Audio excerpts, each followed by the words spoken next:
Are you aware that using Microsoft Excel, you can create a drop-down list that helps you insert your data without having to type it in manually?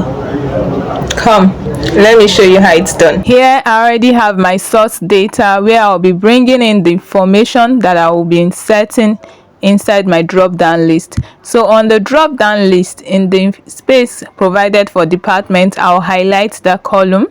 Using the Office 365 version, I have the option to search. I'll right click, and on this box that has search menu, I'll type in data and click on validation. Then in this section, I'll click and select list. In the source option, I'll go to my source data and highlight the entire department information. Press enter and click OK. So in that space, you can see that all the department information is already inserted in my drop down list. So all I need to do is to click and select any department that I want.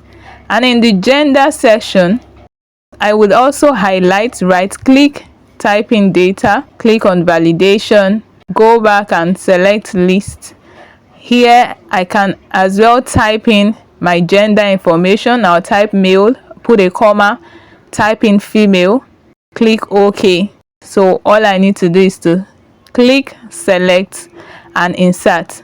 It's as simple as that. Using other version of Excel that is not Office 365, like this particular version is Microsoft Excel 2013 version, working with the same information, I would come over my drop down list and highlight the department column.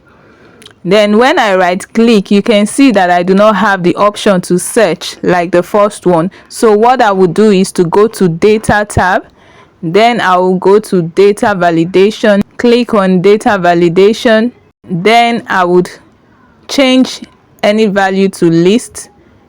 Then to my source option, I'll go to my source data and select the entire staff department. Click enter, click OK.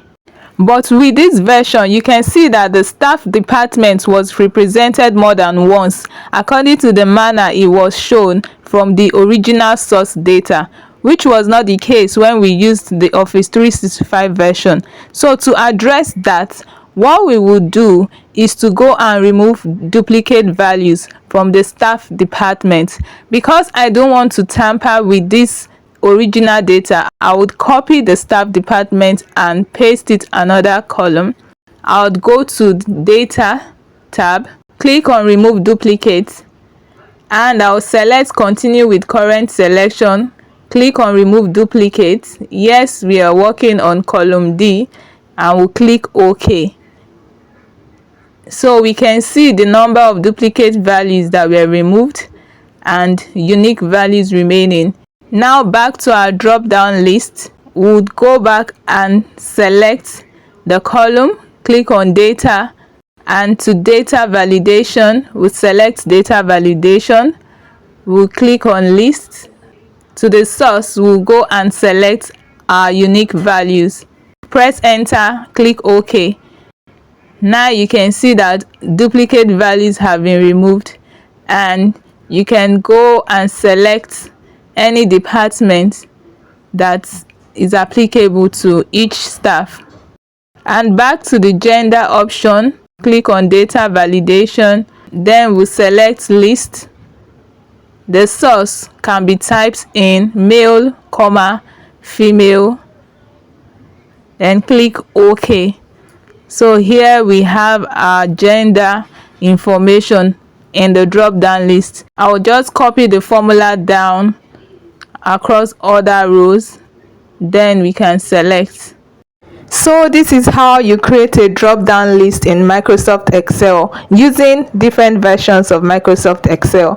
Thank you for watching. Please don't forget to subscribe, like and share this video. Bye for now.